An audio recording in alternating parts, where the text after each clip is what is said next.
ప్రస్తుతానికి బాగానే ఉంది సార్. అంటే ఇబ్బంది ఏం లేదు. కాదు ఈ ఉచిత బస్సు అనేది ఎంప్లాయీస్కి అనేది ఇవ్వకూడదని నా అభిప్రాయం. ఎందుకంటే వాళ్ళ జీతాలు కూడా తీసుకొని ఆధార్ కార్డుల ద్వారాగా మరి ఉచితంగా వెళ్తున్నారు అంటే మరి ఏ, వాళ్ళ జీతాలు ఇచ్చి ఉచితంగా ప్రయాణం ఇవ్వటం అనేది నా అభిప్రాయం ప్రకారం సబాబు కాదు. మన గవర్నమెంట్కి ఆదాయం కావాలి కదా ఏదో రూపంలో. అట్లా మరి ఎంప్లాయీస్ కూడా ఇప్పుడు కొన్ని అందరు ఎంప్లాయీస్కి ఇస్తున్నారు. అది అట్లా కాకుండా లేడీస్కి ఓన్లీ ఎంప్లాయీకి ఉద్యోగస్తులకి ఇవ్వకూడదని నా అభిప్రాయం. ఓకే, చూద్దాం ప్రభుత్వం దృష్టికి వెళ్ళిద్ది నిజంగానే. ఓకే. వాళ్ళు థ్యాంక్ యూ. సో సూపర్ 6 అని చెప్పారు ఎన్నికలప్పుడు. సో ఆ పథకాలు అందుతున్నాయి గ్రౌండ్ లెవెల్లో. గ్రౌండ్ లెవెల్లో అందుతున్నాయి సార్, అందుతున్నాయి.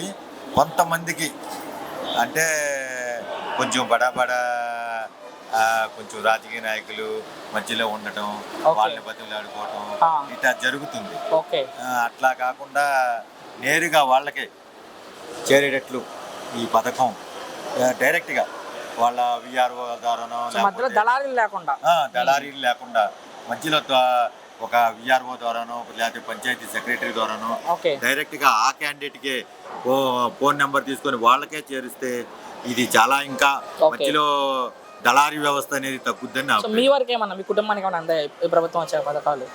లేదు సార్. ఓకే, కాకపోతే మొన్న మా అక్కగారికి చిన్న వెన్ను ఆపరేషన్ చేయిస్తే అది వాళ్ళ దగ్గర రీఎంబర్స్మెంట్ లేదన్నారు. హాస్పిటల్లో ఇంకో ముఖ్యమైన పాయింట్ ఏంటంటే రీఎంబర్స్మెంట్ ఉండలేదు సార్. వాళ్ళేమో ఏదో మనీ మాకు రాలేదు, అంతకుముందు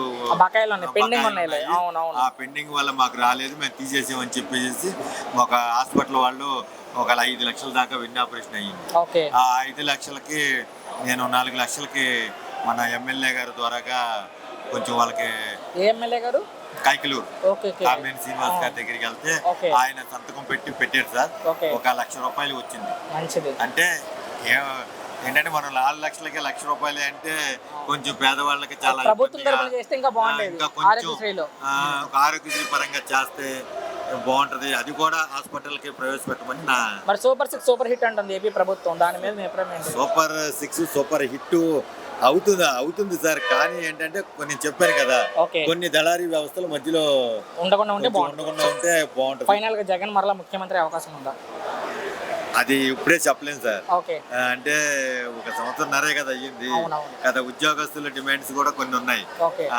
వాళ్ళ డిఏ అని, పిఆర్సి అని, ఏరియర్స్ అని అంతకుముందు ఒక ప్రభుత్వం మేము వస్తే మీకు సిపిఎస్ రద్దు చేస్తాము, మీ పిఆర్సి ఇస్తాము, డిఏలు ఇస్తాము అని చెప్పి అన్నారు. కానీ సంవత్సరంన్నర అయింది కదా, ఇప్పుడు వరకు ఎంప్లాయీస్కి ప్రస్తుతానికి ఏమి ఇవ్వలేదు. ఇస్తారేమోనని ఆశతో చూస్తున్నాం అని ఆశ. అంటే అందరికీ అందిస్తున్నారు సూపర్ 6 పదాలు.